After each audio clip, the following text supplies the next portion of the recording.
A millionaire gave $150 to a beggar cleaning lady to buy food for his son. The next day he saw her at the grave of his loved one who died 19 years ago.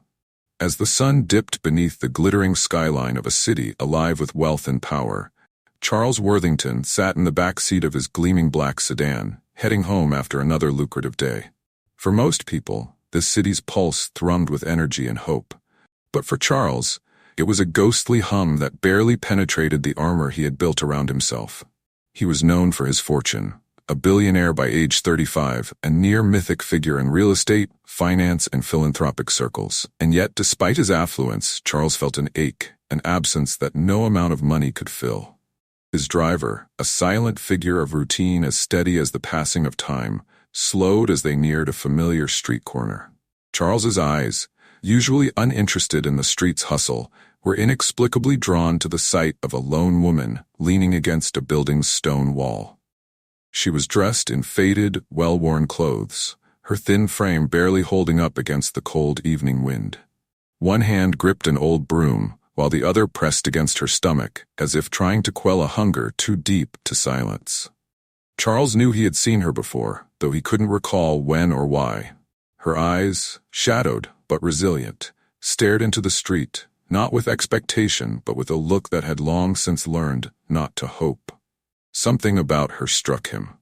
Perhaps it was the sharp outline of her cheekbones against her pale skin, or the way she seemed to be fighting against something larger than herself, yet too proud to ask for help.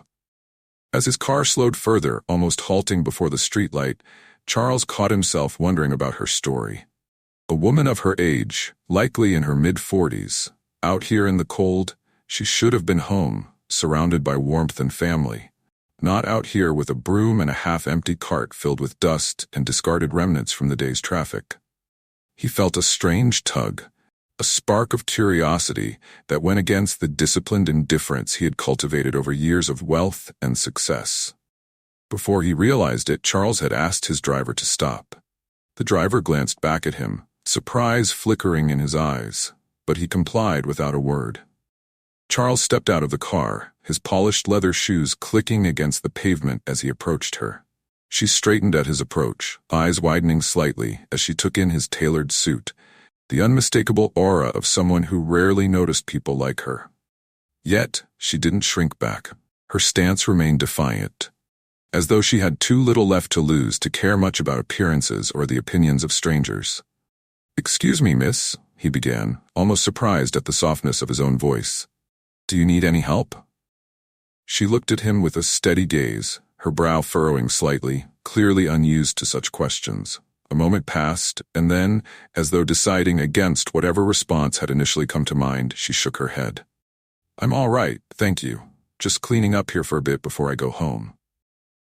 But Charles could see her hand trembling, her fingers clutching the broom just a little too tightly. In that instant, he recognized a kind of strength he rarely saw, a dignity grounded in hardship, a resilience that refused to break under the weight of adversity. He felt the urge to help her, but he hesitated, unsure of how. She was clearly uncomfortable with pity, and he respected that. Instead, he reached into his pocket, pulling out his wallet with a quiet resolve. He took out 15 crisp $100 bills, and without a word extended them to her. Her eyes widened, darting between his face and the money in his hand, confusion and wariness etched deeply in her features. I can't take that," she stammered, her voice hoarse, as if it had been silenced too many times. "It's too much. Please," he insisted gently, his tone leaving no room for debate but layered with a warmth he hadn't realized he possessed. "Consider it a kindness, for you or anyone you might feel needs it." The woman's face softened, her resistance faltering as her fingers hovered over the bills. There was a moment of hesitation, a breath suspended in the air, and then, with a barely audible murmur of gratitude, she accepted the money, cradling it with a reverence that suggested she would make every dollar count. For Charles, the exchange felt like a release, a small gesture, yet somehow significant in a way he couldn't quite explain. He gave her a slight nod, turning back to his car, but he couldn't shake the feeling that something had shifted between them, as though this chance encounter had opened a door he hadn't even known existed. As Charles settled back into the leather seat of his car, he couldn't shake the woman's face from his mind. The look in her eyes, a mixture of astonishment, gratitude, and something else, something raw and vulnerable, lingered with him. It was a look he hadn't seen in years, a look that tugged at a corner of his memory he had long since shut away. The hum of the engine lulled him into a reflective silence, but instead of his mind drifting to the stock tickers or tomorrow's schedule, it circled back to her. He realized with a touch of discomfort that her resilience had struck something within him that had been lying dormant. He'd lost count of the charity dinners, the donations, the gala events where his wealth had paved the way for children's hospitals and research grants. But this was different. This was immediate, intimate. A stranger who had no reason to expect kindness, but had received it directly from his hands. Somehow that felt like it mattered. Just as the car pulled away from the corner, a faint but painful memory surfaced. The sight of her fingers trembling over the bills had triggered it. His mother's hands, shaking as she tried to hide the half-empty refrigerator from his young eyes, her voice brittle but unwavering. "Things will get better, Charlie," she had whispered then, tucking him into bed in a chilly room where the heater had broken down, promising they'd be okay. And though she had been right, they had survived. Those years had marked him, leaving behind scars that even millions couldn't quite erase. He looked at his own hands now, unmarked, capable of giving what he had once only dreamed of having. And in that moment, he realized something that startled him. It wasn't that he simply felt sorry for the woman on the street corner. He felt a strange kind of kinship with her. It was as though, through her, he was touching a piece of his own forgotten history. As the car wound its way through the city's heart, his mind turned to the bills he'd given her. Would $1,500 be enough? He thought of how desperately he would have held on to that money if he'd been in her position, how carefully each dollar would be spent. For a fleeting moment, he considered finding her again, giving her more. He knew better than anyone how quickly life could take even the smallest sense of security away, how a single setback could send someone into a tailspin. But she was gone now, a figure lost among the bustling city streets. There was nothing he could do to find her again tonight. All he could do was hope that his gesture had meant something to her. Perhaps she would buy food for herself, or, as she'd mentioned earlier, for someone else who needed it.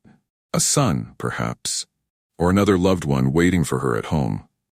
"Did you know her?" his driver asked cautiously, breaking the silence. Charles hesitated, searching for the right words. "No," he replied finally. "But I suppose I know the look of someone who's had to fight for every inch of ground they stand on." His driver gave a silent nod, a look of quiet understanding passing between them. He didn't press further, but Charles sensed he'd been affected by the encounter too. As they neared his penthouse, Charles's mind wandered back to the countless people he encountered every day who seemed to move through the world as if invisible. Their struggles hidden beneath worn coats, their stories buried in weathered faces. He had learned to block out the faces, to turn his head away from the outstretched hands on street corners, to focus instead on the empires he was building, the future he was investing in. But tonight, for reasons he couldn't fully grasp, he'd allowed himself to see, to really see, someone beyond his insulated world. The city lights cast their glow across the interior of the car as he arrived at his building, but he lingered a moment, staring out at the street below, still thinking of her. The gentle rain had begun to mist, casting a sheen across the sidewalks. He wondered where she was, what she was doing, if she had found something to eat, if the money had brought her even a moment of relief. As he stepped out of the car, a strange sense of peace washed over him, as though in helping her, he'd managed to touch a part of himself he had long since buried. He didn't know her story, her pains, her scars, but somehow that single act felt like he'd done something meaningful, not just for her, but for the man he once was, a man who had once known hardship and survival as intimately as he now knew wealth. That night, as he drifted into a rare, restful sleep, he made a quiet resolution. If he saw her again, he would ask her name. He would find out the story behind those resilient eyes and understand why, despite his indifference to the world's miseries, Her quiet dignity had struck something inside him that refused to be ignored. As dawn painted the city with hues of gentle pink and orange, Charles found himself awake, lying in the silence of his expansive bedroom. The penthouse around him, a testament to his success, offered every luxury imaginable.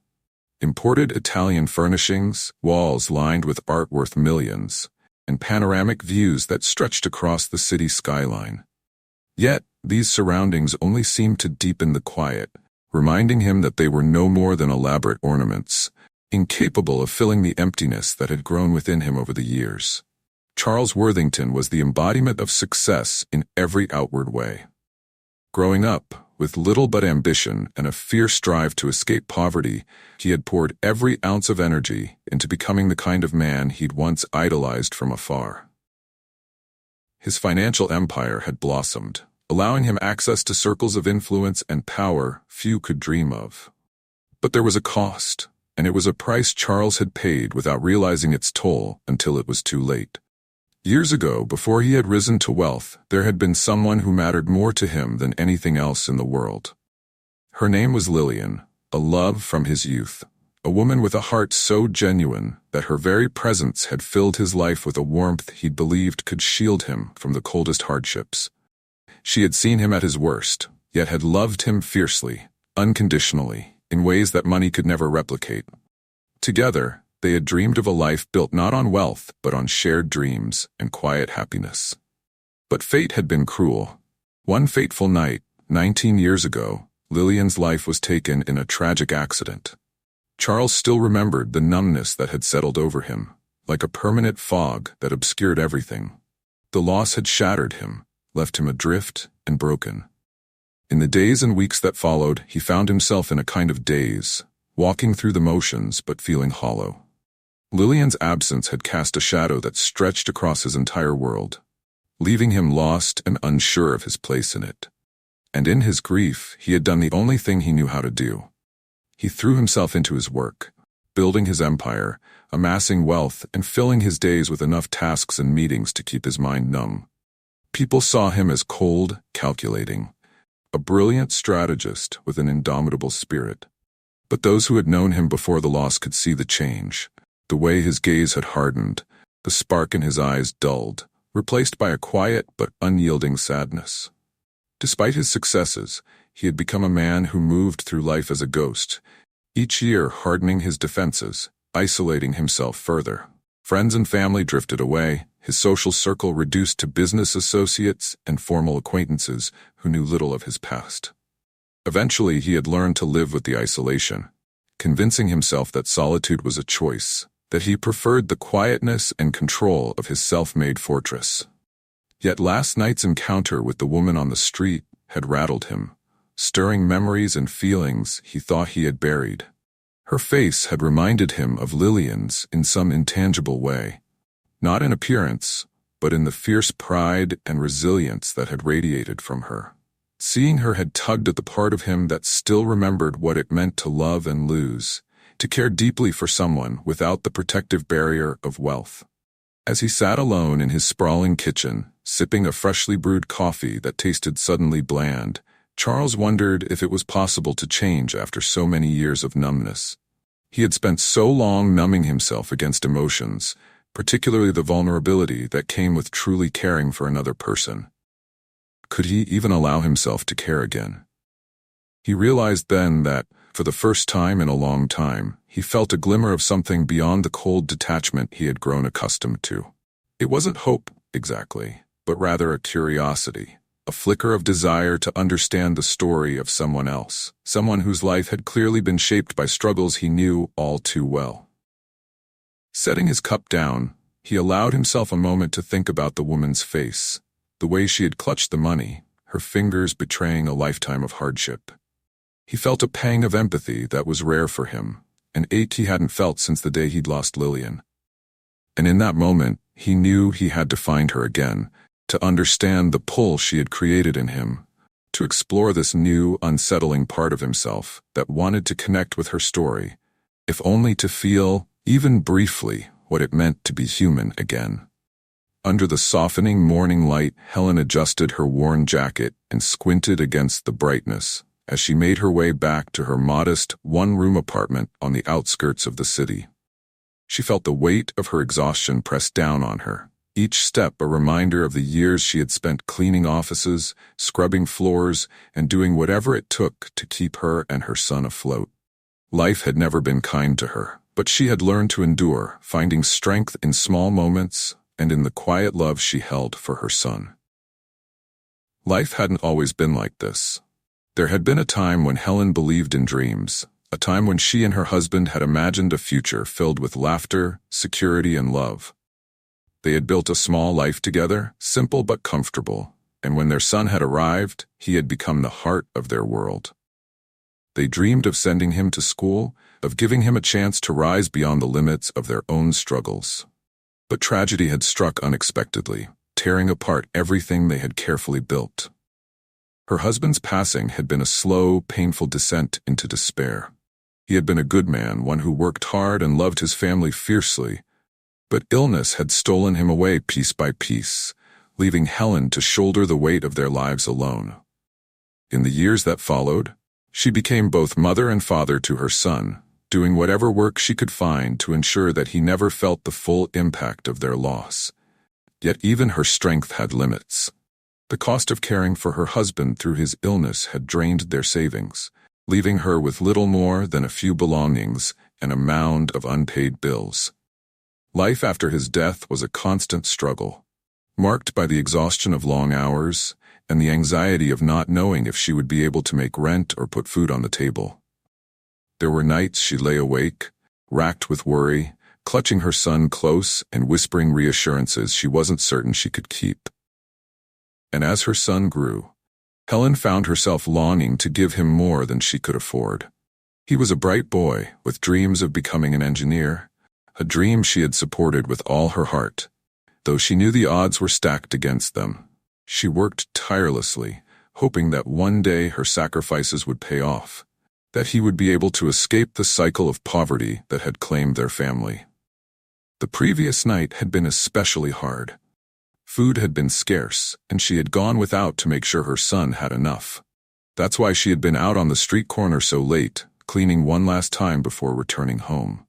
She had been willing to endure it all, pushing through the fatigue and the hunger because that's what mothers did. They endured. Then, the stranger, a man she hadn't recognized, had appeared out of the blue.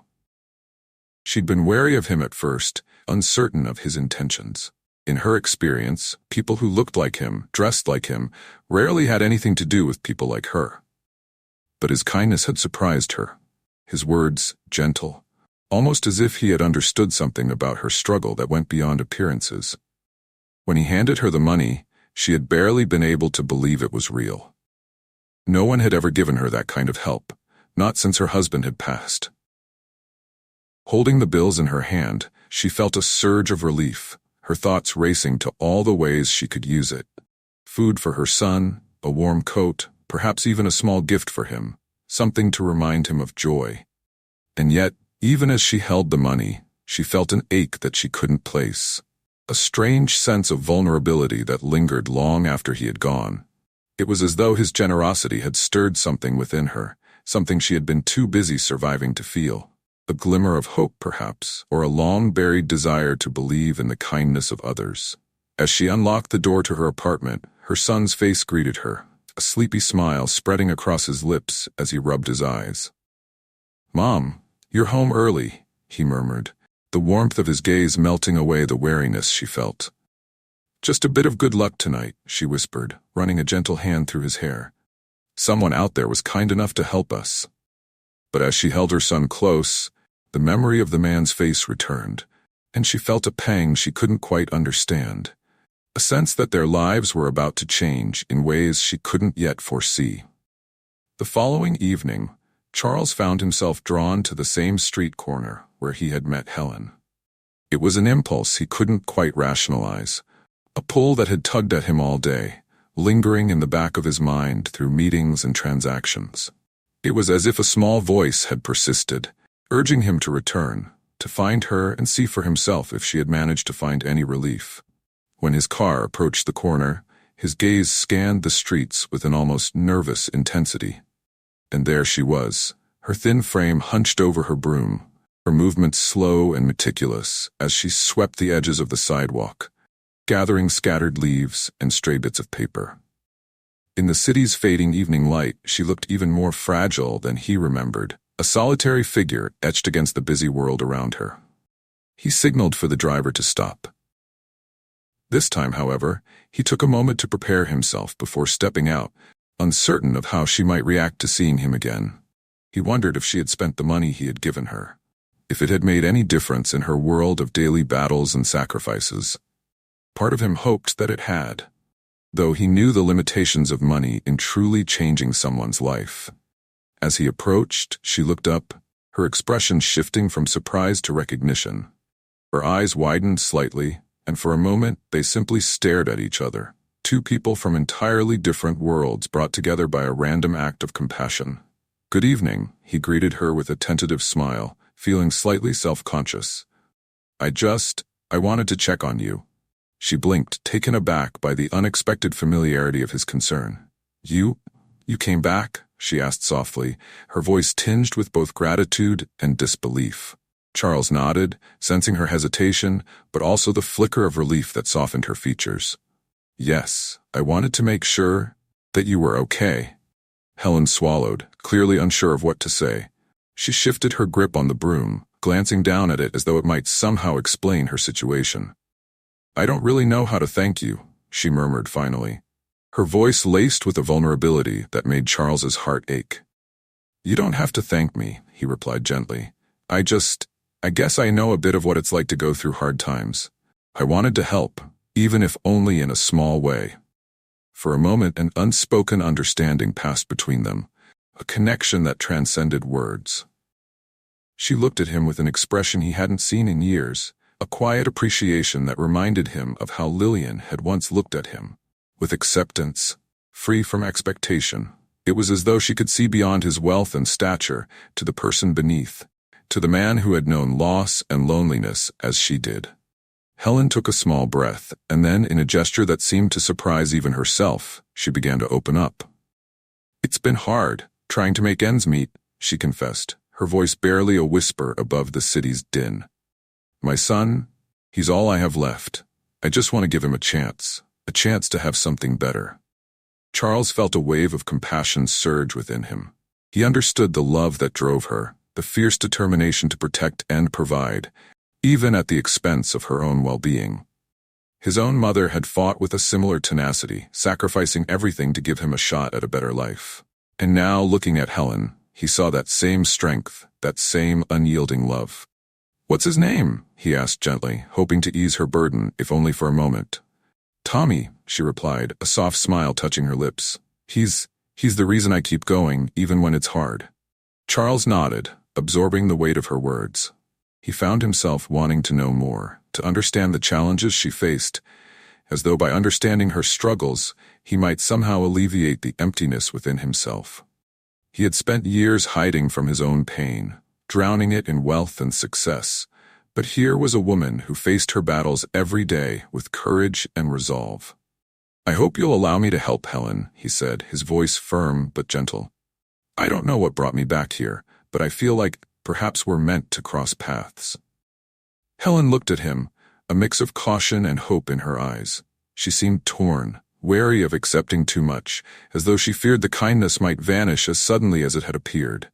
But there was something in his gaze, an honesty she couldn't deny, a vulnerability that mirrored her own. "Maybe we are," she replied, her voice barely a whisper, the hint of a smile gracing her tired face. In that moment, a bond formed between them, an unspoken promise of compassion and understanding, an acknowledgement that, though they came from different worlds, they were connected by the simple, unbreakable thread of shared humanity. As Charles returned to his car, he felt an unfamiliar sensation, a kind of warmth that seemed to dissolve the icy wall he had built around himself over the years. For the first time in ages, he didn't want to rush back to his penthouse or bury himself in work. Instead, his thoughts lingered on Helen and her son Tommy, and the glimpse she'd given him into her life. Her resilience, her quiet dignity, and the love she held for her child stirred something within him, a longing to do more than simply give money and walk away. The memory of his own mother crept into his mind as the car began to move, her hands calloused from hours of factory work, her face lined with the worries she tried so hard to conceal. She had given everything for him, sacrificing her dreams so that he could rise above the circumstances they'd been dealt. His mother had embodied the same determination he saw in Helen, the courage to endure hardship and the strength to put a child's needs above all else. Back then, he had been too young to understand the weight she carried. He'd only come to realize it later, once he was older, and the path to his success had opened before him. But by then, his mother was gone, leaving him with only a memory of her love and sacrifices. He often wondered if she'd seen his success, if she'd be proud of the man he'd become, or if she'd worry that he had lost touch with the values she had instilled in him. Something about Helen reminded him of his mother's unwavering strength. He could still see the determination in her eyes, the fierce love she held for her son, and it tugged at him in a way he hadn't anticipated. She was surviving, just barely, fighting with everything she had to make a future for Tommy. And he wanted to help her, not with the impersonal generosity of a stranger, but with a depth of compassion he hadn't felt in years. As his car rolled past the city lights, Charles made a decision that surprised even himself. He was going to find a way to help Helen, to give her and Tommy a chance at a life that didn't involve constant struggle and sacrifice. He wanted to do more than simply ease her financial burden for a moment. He wanted to change her reality in a way that could offer her son the future she was fighting so hard to provide. When he arrived at his penthouse, he didn't immediately head to his usual refuge of solitude. Instead, he went to his study and sat down, pulling a blank sheet of paper in front of him. He stared at it for a moment, then began to write, outlining a plan that had been forming in the back of his mind. He would help her find stable work, provide her with a home where she and her son could live comfortably, and set up a fund for Tommy's education. But he hesitated. He realized that to do this right, he needed her trust and her willingness to accept his help without feeling beholden or indebted. Helen was proud. He could see it in the way she held herself, in the reluctant way she'd accepted his money, as though fearing the consequences of generosity that seemed too good to be true. And he respected that pride. He didn't want to undermine it by making her feel like a charity case. Perhaps, he thought, he could approach her carefully, finding a way to support her without overstepping, without making her feel as though her dignity was being stripped away. He decided he would offer her a job, a real position within his company, something that would allow her to work without worrying about what might come next. It would give her security, but also the respect she deserved, allowing her to stand on her own feet. He glanced down at the paper before him, a sense of purpose steadying him. The outline wasn't just a plan, it was a way to restore a part of himself he'd thought he'd lost long ago. Helping Helen wasn't just an act of charity, it was a way to honor his mother's memory, to give to someone else the kind of help she might have needed in her hardest times. Charles folded the paper and tucked it into his jacket pocket, a quiet resolve filling him. He would speak to Helen tomorrow, approaching her with this offer and seeing if she would allow him to help her rebuild her life. He didn't know how she would react, but he felt a spark of hope flicker within him, a feeling he hadn't allowed himself to experience in years. For the first time in a long while, Charles went to bed not out of exhaustion, but with the hope that tomorrow would bring something new, something meaningful. And as he closed his eyes, he thought not of deals or deadlines, but of Helen and Tommy, and the chance to make a difference that could last a lifetime. The next morning, Charles awoke with a renewed sense of purpose. There was an unusual lightness in his step as he moved through his morning routine, his mind occupied with thoughts of Helen and Tommy. He envisioned the possibilities for them, imagining a life of stability free from the constant worry that had so clearly haunted Helen's face. Today he would find a way to make that vision a reality. But first, there was something he felt compelled to do. A quiet ritual he observed on rare occasions when the ache of loss became too heavy to ignore. Today, with memories of his mother and Lillian so close to the surface, he decided to visit the cemetery. It had been several months since he had last gone, and somehow it felt fitting to go before he began this new chapter of helping Helen and her son. The cemetery was a place of quiet beauty, set just outside the city. Trees lined the pathways, casting dappled sunlight over the gravestones, and a sense of peace hung in the air, as though time itself slowed in reverence. Charles rarely visited without a heavy heart, but today, for reasons he couldn't fully explain, he felt a strange sense of calm. He made his way to Lillian's grave, carrying a single white rose, a symbol of the purity and love she had brought into his life, a reminder of the dreams they had once shared. Standing there, he allowed himself a moment of vulnerability, his mind drifting back to the memories he had tried so hard to bury beneath his success. He could almost see her smile, hear the laughter they had shared, feel the love that had defined his life before wealth took precedence. Just as he placed the rose at the base of the headstone, he noticed a figure a few rows away, kneeling by a grave. The sight was unexpected, a flicker of recognition halting him mid-thought. The figure was familiar. The thin frame, the weathered clothes, the quiet solitude. It was Helen. Charles felt a wave of confusion and a surge of questions as he watched her, silently wondering what had brought her here. Her face was turned downward, her hands clasped as if in prayer or reflection. She seemed unaware of his presence, lost in her own thoughts as she knelt beside a modest gravestone. The sight stirred something deep within him. Her presence in this place of memory and grief felt both strange and yet inexplicably fitting. He had always thought of Helen as a survivor, someone who fought through hardship with a strength few possessed. But seeing her here, in this place of personal loss, made him realize that she too carried a weight from her past, a pain that echoed his own. For a moment, he stood frozen, unsure if he should approach her, uncertain of what he would even say. He hadn't known Helen long, yet something about her had left an indelible mark on him. He had thought of her as a stranger with whom he shared a fleeting connection, but seeing her here by a loved one's grave made him wonder if their lives were perhaps more intertwined than he had assumed. Just then she looked up, her eyes meeting his with a mixture of surprise and vulnerability. The recognition in her gaze was instant, and for a heartbeat they simply stared at each other, two souls brought together by grief, loss, and an unspoken understanding that went beyond words. "Mr. Worthington," she began softly, her voice hesitant as though uncertain of what he might think of seeing her there. "Helen," he replied, the softness in his tone surprising even himself. He glanced at the grave beside her, noting the simplicity of the headstone, the way it seemed both dignified and humble, a reflection of the woman kneeling beside it. I didn't know." Her eyes softened, a sadness flickering across her face as she looked back at the grave. "I don't usually tell people about this," she murmured, her voice thick with emotion. "But I come here when I need to remember." Charles took a step closer, drawn by her honesty and the depth of feeling in her words. "Was this someone close to you?" "Yes," she whispered, her gaze lingering on the grave with a quiet reverence. "This was my sister. She passed away 19 years ago. She meant everything to me." Charles felt his breath catch, his heart pounding in a way he hadn't expected. 19 years ago, the same year he had lost Lillian. The timing struck him like a revelation, an eerie alignment that sent a shiver down his spine. He looked at Helen, his mind racing with questions, though he dared not voice them.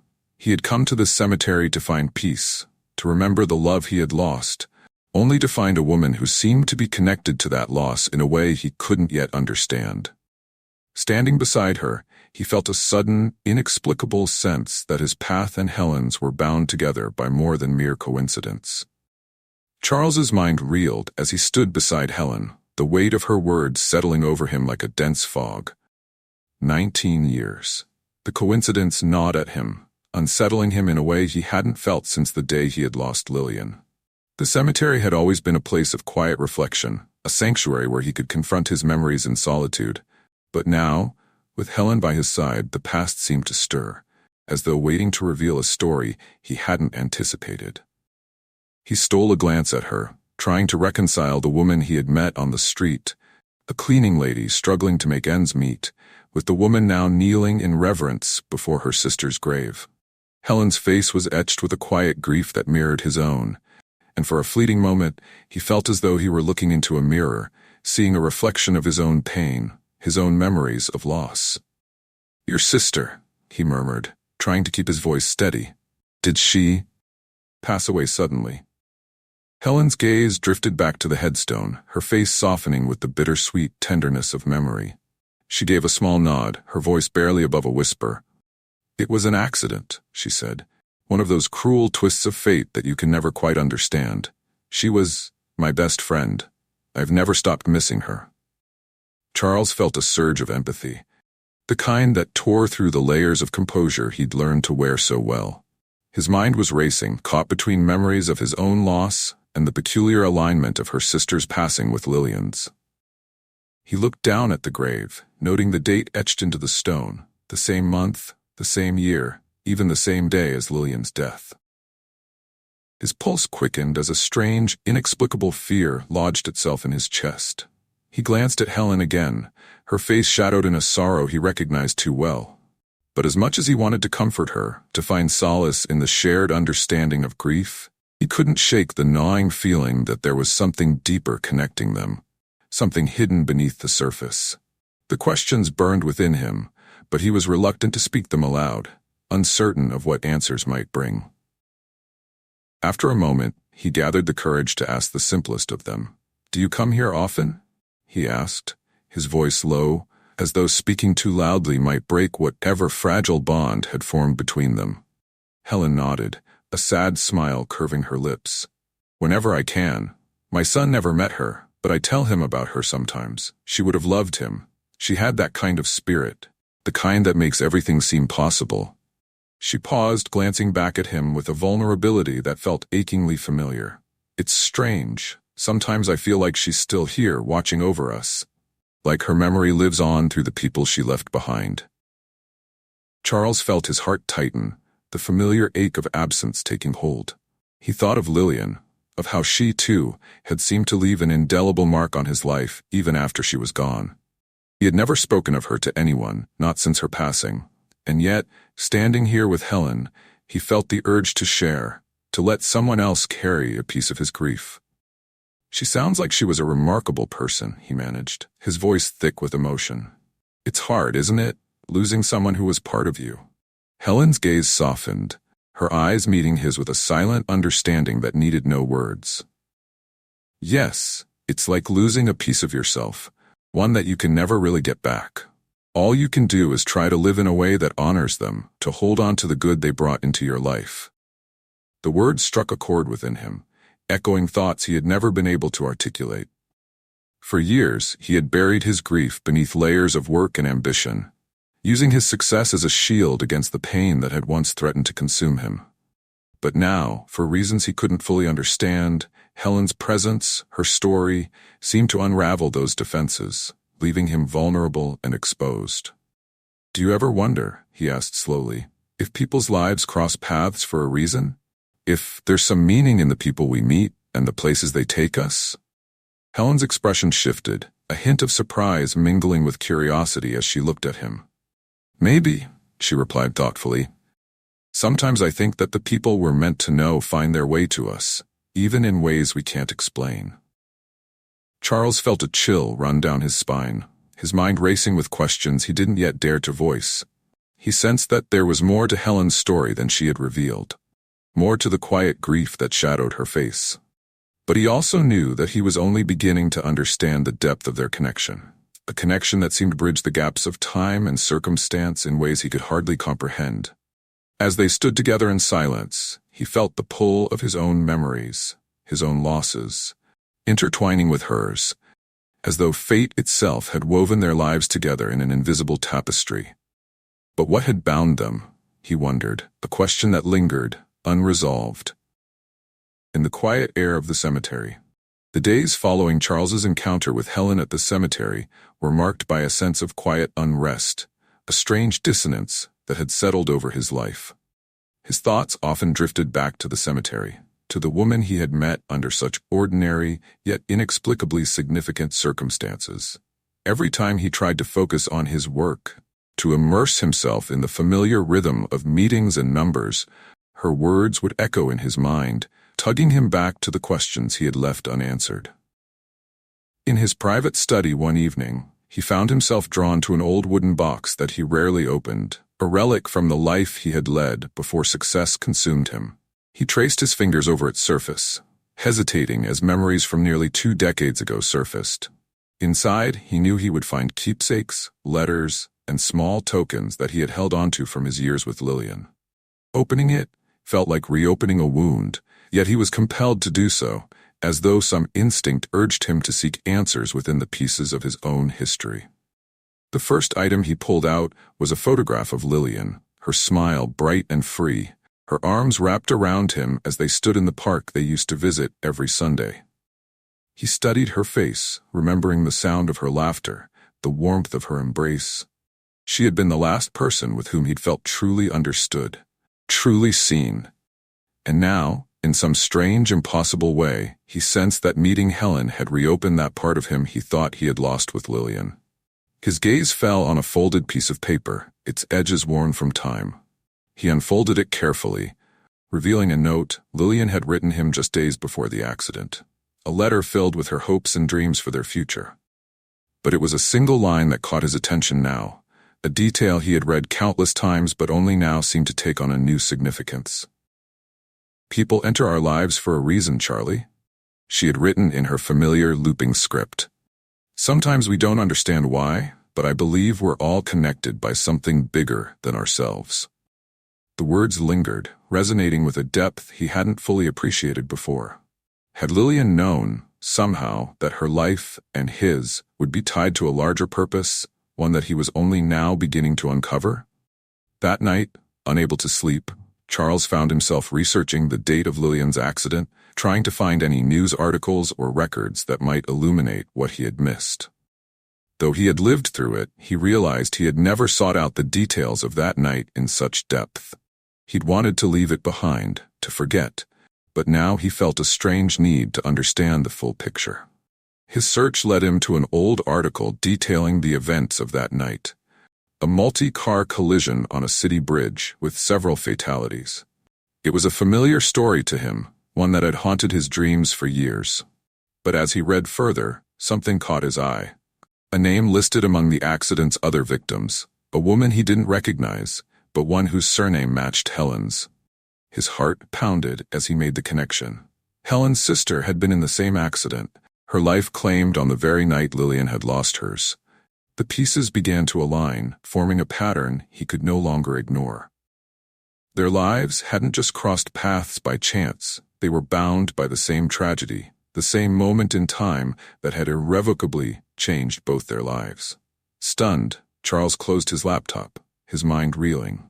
He felt as though he were standing on the edge of something vast and unknown, a realization that both frightened and fascinated him. He had spent years burying his grief, distancing himself from the memories of that night. But now, faced with this revelation, he saw his pain mirrored in Helen's, a shared history that had brought them together under circumstances he couldn't explain. Suddenly, he felt an overwhelming need to speak with her, to understand what this connection meant, if anything at all. He wanted to know her story, her memories, her own journey through grief, and perhaps, in doing so, find a way to confront his own. The next morning, Charles made his way back to the street corner where he had first encountered Helen.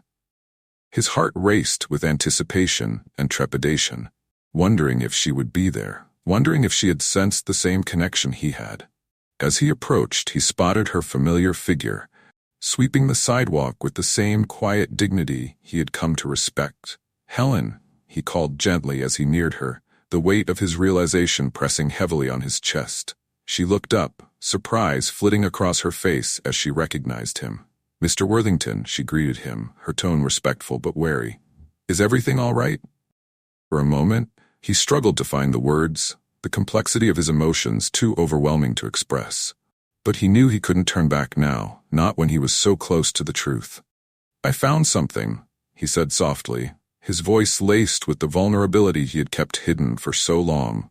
I think we're connected in a way neither of us could have anticipated." Helen's expression shifted from surprise to something deeper.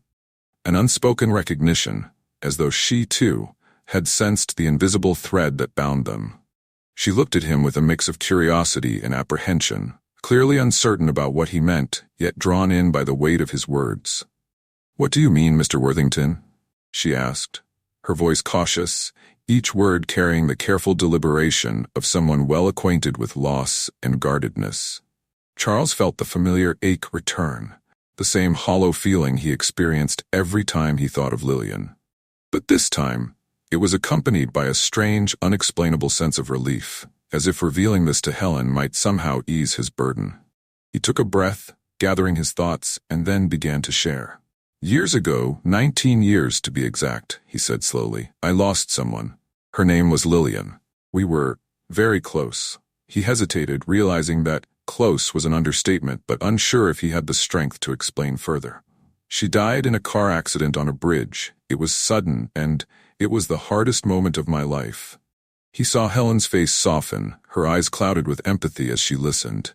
But her reaction changed subtly, her gaze sharpening as he mentioned the accident on the bridge, as if something about his story struck a chord she hadn't expected. "My sister," she whispered, her voice trembling. "She died. That same night, on a bridge. She was on her way home after helping a friend, and I lost her, just like that." A moment of silence fell between them, heavy with shared understanding and the echoes of memories neither had spoken aloud in years. In that instant, Charles could feel the weight of their shared grief, the unspoken loss that had bound them from the beginning. They had both endured the same night of tragedy, lived through the same moment of pain without ever realizing that their losses were connected. The memories surfaced in vivid detail, filling his mind with the sights and sounds of that fateful night. He could remember the late-night call, the shock and disbelief as he was informed of Lillian's accident. The world had stopped in that moment, each second stretched out into an eternity as he grappled with the knowledge that she was gone, that everything he had hoped for, dreamed of, had been taken away in an instant. And now, here stood Helen, the sister of another soul lost that same night, her pain as raw and deep as his own. He could see it in her eyes, the reflection of the sorrow he carried within himself. Suddenly, he understood that this connection was not a coincidence. It was a strange, twisted fate that had brought them together, as though the lives of their loved ones were still at play, guiding them toward each other for reasons beyond understanding. "I had no idea," Helen said softly, her voice choked with the weight of her own memories. "All these years, I thought I was alone in my grief, that no one else could understand." "You're not alone," Charles replied, the words barely escaping him. "I know it doesn't change anything, but I understand the pain, Helen. I know what it's like to lose someone who was part of you." A flicker of something indefinable passed across Helen's face, a mixture of sorrow and gratitude, as though the revelation had given her a sense of peace she hadn't expected. She glanced back at the grave, her sister's final resting place, and then back at Charles, as if seeing him anew. "You know," she said slowly, "I used to believe she was looking out for me, even after she was gone. Whenever I faced hardship, I felt like she was somehow still with me, a part of me that refused to let go. And now, meeting you, finding out what happened." She trailed off, her voice thick with emotion. "Maybe it's more than just chance."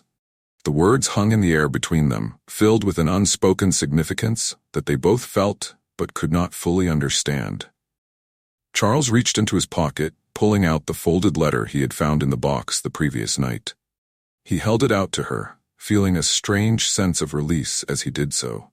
"This is something Lillian wrote me shortly before she passed," he explained, his voice soft with reverence. "In it, she wrote about how she believed that the people in our lives come to us for a reason. She believed we're all connected by something greater than ourselves, even if we can't see it." Helen took the letter, her hands shaking slightly as she unfolded it and read Lillian's words. Her face softened, a tear slipping down her cheek as she absorbed the sentiment. She glanced up at Charles, her expression one of quiet awe, as though seeing the invisible web that had tied their lives together, linking their loved ones' memories to their own journeys of healing. In that moment, They both understood that their encounter was more than a chance meeting. It was a gift left behind by the people they had lost, a bridge between two lives shattered by the same tragedy, woven back together by the memory of those they had loved and lost. For a few moments, silence hung between Charles and Helen as the reality of their shared history settled over them. Standing in that quiet space, bound by the invisible threads of love and loss, they both sensed that this moment was a turning point, a chance to finally confront the past they had carried alone for so long. Charles took a deep breath, the weight of his emotions filling his chest. He'd spent years burying the pain, encasing it in layers of ambition and wealth, yet here he was, face to face with someone who understood his suffering as if it were her own. It was as though fate itself had insisted he confront the grief he had hidden, not as a solitary burden, but as a shared experience. "Helen," he began, his voice rough with emotion, I've never told anyone about Lillian. Losing her was like losing a part of myself. I poured myself into work because it was the only thing that didn't remind me of her absence. I thought if I just kept moving forward, it would somehow get easier. But it never did. Helen nodded slowly, her own gaze clouded with memories. I understand that feeling. When my sister died, it was like I'd lost my anchor. We grew up together, fought through hard times together, and losing her felt like being untethered, adrift in a world I didn't recognize. She paused, a small, wistful smile tugging at the corners of her lips. But I kept going for my son. He needed me, and somehow in taking care of him, I found the strength to keep living, even when it hurt. Charles felt a surge of admiration for her, a deep respect for the resilience she had shown, not just in surviving her loss, but in finding purpose through it. He could see that she had managed to keep her sister's memory alive, allowing it to guide her rather than weigh her down. And as he looked at her, he began to realize that he, too, could find a way to live with his grief. Not as a wound to hide, but as a part of his story, a chapter that he could finally read without fear. Maybe that's why we're here, Helen," he murmured, the realization dawning on him as he spoke. "To remind each other that we don't have to carry this pain alone.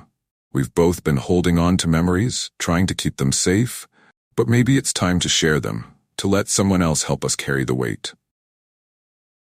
Helen's eyes softened, her expression filled with understanding.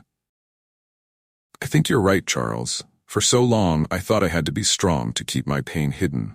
But standing here with you, I realize that there's strength in sharing, in trusting someone else to understand." She reached out, resting her hand lightly on his arm, a gesture of connection that held more meaning than words could convey. "You've given me a gift today, Charles, knowing that my sister's memory isn't just mine to bear. It's freeing in a way I can't explain." He placed his hand over hers, a quiet acknowledgement of the bond they now shared, a silent promise to honor the memories of the people they had both lost. "I feel the same, Helen. Meeting you, hearing your story, it's given me back a piece of myself, a part I thought was gone forever." They stood together, two people brought together by loss, yet transformed by the connection they had found in each other. In that moment, the past seemed to release its hold on them, easing the weight of grief into something more gentle, a memory softened by the kindness of shared understanding. "Thank you, Helen," Charles said quietly, his voice filled with gratitude, "for helping me remember what it means to feel, to truly feel, without fear of the pain." Helen's eyes filled with tears, but they were tears of release, of healing.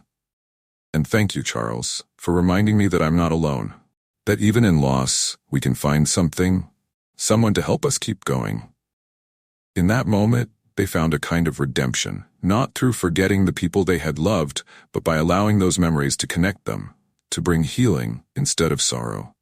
And as they left the cemetery together side by side, they both knew they had found something precious, an unspoken bond that would carry them forward, a friendship grounded in the quiet strength of shared loss and the enduring power of compassion. As they walked out of the cemetery side by side, Charles felt a sense of clarity settling over him, a calm he hadn't experienced in years. The pain of loss was still present, but it felt lighter, transformed by the understanding he and Helen now shared. He realized that he didn't need to distance himself from his memories of Lillian. nor did he need to push away the emotions her memory evoked.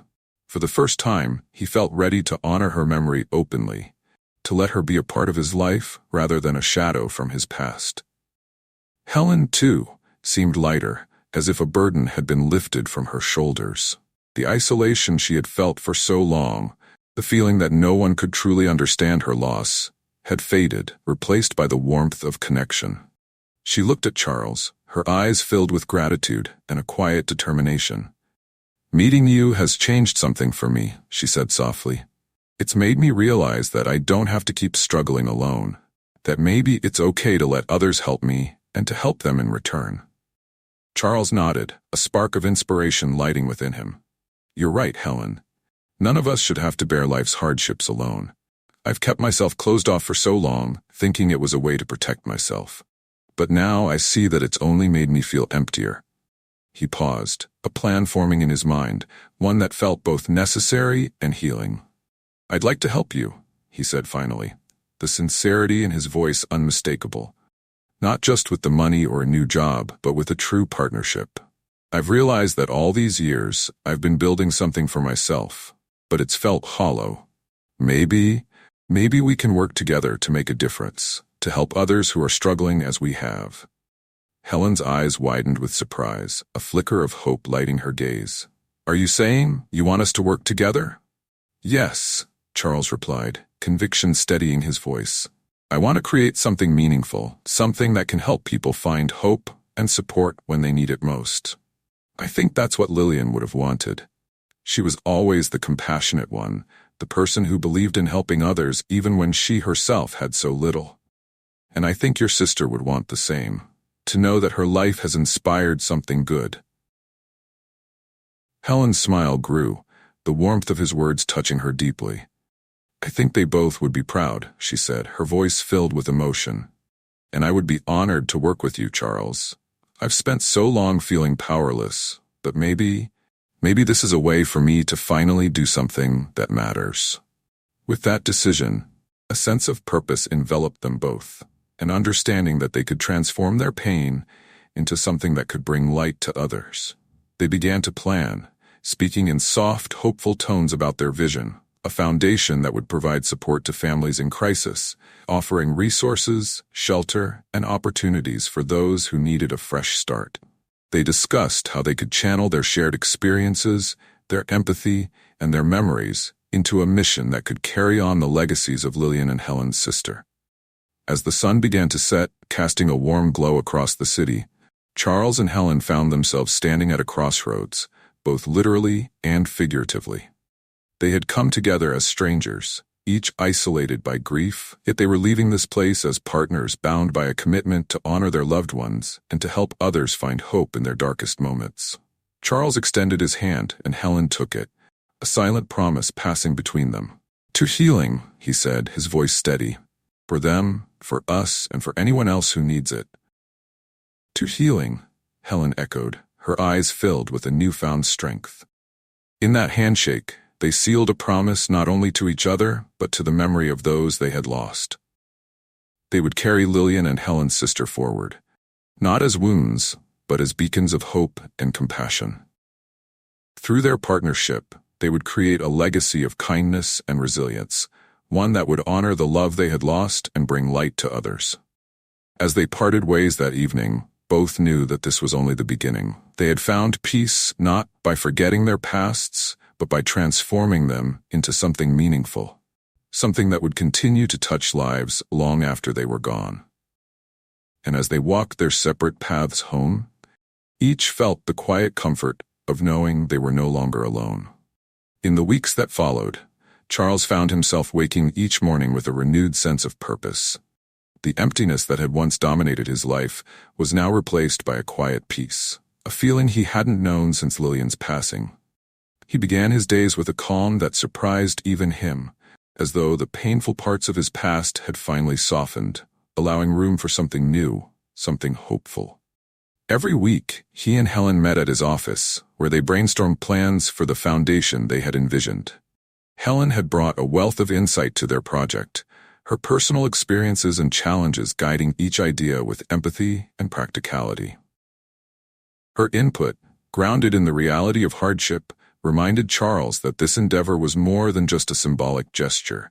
It was a commitment to real change. As they worked together, Charles noticed a transformation in Helen as well. She seemed lighter, more confident, her resilience now bolstered by the knowledge that she was making a difference. For so long, she had focused solely on survival, each day a battle to provide for her son and keep their lives afloat. But now, with their shared project, she was no longer fighting alone. She had a partner, a friend, someone who understood her struggles and stood by her side. One afternoon, as they reviewed the details of a support program for families facing sudden loss, Helen looked up, her expression thoughtful. "Do you ever think they're watching us?" she asked, a soft smile touching her lips. "Lily and my sister, that they're proud of what we're doing?" Charles paused, her question striking a familiar chord within him. He glanced out the window, the cityscape sprawling beneath them, and allowed himself a moment to reflect. "Yes," he replied finally, his voice filled with conviction. "I think they would be. I think they'd want us to find happiness, to use what we went through to help others, just as they both would have." The words came easily, without the usual pang of sorrow that used to accompany any mention of Lillian. Somehow, working with Helen had brought him a sense of closure, a realization that he didn't have to hide from his memories to find peace. Instead, he could carry them forward, honoring Lillian's kindness and compassion in a way that gave meaning to his life and the lives of others. Helen's face softened, a look of understanding passing between them. They had come a long way from the strangers who had crossed paths on that rainy street corner. Their shared loss, once an isolating force, had become a bridge that connected them, transforming grief into purpose. Later that day, as Charles walked home, he felt a familiar ache, a bittersweet reminder of the woman he had loved and lost. But instead of pain, he felt gratitude. Lillian had been a part of his life, a chapter that had shaped him, and now he had the chance to keep her memory alive in a way that extended beyond himself.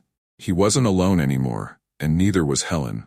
They had each other, a partnership built not on wealth or power, but on shared understanding and a commitment to healing. As he unlocked the door to his penthouse, he looked around with fresh eyes. The opulence that had once felt so hollow now seemed unnecessary, a mere backdrop to the life he was building. He realized that true wealth wasn't in the marble floors or the towering view, but in the connections he had forged, in the lives he could touch. The idea brought a gentle smile to his face as he considered the journey ahead, the people they would help, the lives they would change. Charles poured himself a cup of coffee, savoring its warmth, and allowed himself a quiet moment of reflection. He had spent so many years distancing himself from pain, thinking that to acknowledge it was to surrender to it. But now he understood that embracing his past, allowing himself to feel the full weight of his memories, was the only way to find peace. By sharing that journey with Helen, he had unlocked a part of himself that had been closed off for so long. They would keep moving forward, honoring the people they had loved, transforming their memories into something beautiful. And as he looked out over the city, watching the lights flicker on one by one, he felt a calmness, a sense of fulfillment, knowing he had finally found a way to live with his past, not by leaving it behind, but by carrying it forward with hope. As the foundation's work took shape, word began to spread throughout the city about the Worthington and Evans Foundation. People were curious, wondering why a wealthy man like Charles Worthington had suddenly shifted focus from his high-powered business ventures to this quiet, profoundly personal cause. But those who knew Charles could see the change in him, a transformation that went beyond philanthropy. There was a light in his eyes, a purpose that had reignited his spirit, a renewal that touched everything he did. For Helen, the foundation was more than just a project. It was a new life, a way to transform the struggles she and her son had endured into strength and empathy for others. She was no longer the cleaning lady on the street corner, scrubbing away at life's crumbs. She had become an advocate, a voice for people whose hardships often went unseen. Working alongside Charles, she found confidence, a deep pride in the work they were doing. And for Tommy, it was an opportunity to see his mother not only as a provider, but as a force for good, as someone who could create change in the world. The foundation became a haven for those in need, a place where people could find a safe space to heal, to rebuild, to discover hope again. Families who had lost loved ones, who had felt the sting of poverty, and who had struggled to survive found compassion within the walls of the foundation. It was more than a charity. It was a community, a lifeline for those who had felt forgotten. As the opening ceremony approached, Helen and Charles prepared to speak together, ready to share their story and the reason behind their mission. Standing on the stage, Helen glanced at Charles, her gaze filled with gratitude and strength. She knew that this journey had given her not only a partner in Charles, but also a chance to honor her sister's memory in a way she had once thought impossible. Charles took the podium, his voice resonating with a warmth and sincerity that captivated the audience. Today, he began, we're here to honor the lives of those we've lost and to support those still struggling. This foundation was born from pain, from the memories of people we loved and lost, but it has grown into something hopeful, something filled with the power to heal. He looked at Helen, nodding for her to join him, and together they stood as symbols of resilience and unity. Helen's voice, though quiet, held a strength that moved everyone present. We've all faced loss and hardship in one way or another, but we don't have to face it alone. I used to believe that strength meant enduring in silence, holding my pain inside. But I've learned that true strength lies in sharing our burdens, in letting others into our story, and in finding healing together. Her words echoed through the crowd, a reminder that vulnerability was not a weakness, but a path to connection. She continued, her voice filled with emotion. When we open ourselves up to others, we allow them to lift us up. We find hope and courage, not just in our own hearts, but in the hearts of those who stand with us. As they concluded, the audience rose to their feet in applause, their faces touched by the sincerity of Charles and Helen's message. The foundation's purpose was clear, its mission powerful, to give others the chance to find peace, to heal, and to know they weren't alone. Charles glanced around the room, a deep satisfaction filling him. This foundation, this shared journey, it was more than a tribute to Lillian or to Helen's sister. It was a testament to the power of shared humanity, to the beauty that could emerge from even the darkest of times. In helping others, they had discovered something invaluable, that the love they thought they had lost would live on through every act of compassion, every person who found hope because of their work. As he and Helen stepped down from the stage, Charles felt a peace he hadn't thought possible. He understood now that his journey wasn't just about moving on or forgetting. It was about carrying forward the love he had lost and letting it grow, letting it touch lives in ways that would outlast him. In the end, he realized this was the true legacy they were building, a legacy of compassion, a reminder that even in life's most difficult moments, connection and purpose could transform pain into healing, isolation into unity, and grief into a lasting impact. Through the Worthington and Evans Foundation, the lives of Lillian and Helen's sister would forever be remembered, not as symbols of loss, but as beacons of hope. And as Charles and Helen walked side by side into the crowd, they knew that they had found something far greater than redemption. They had found a new beginning, a testament to the unbreakable strength of the human heart.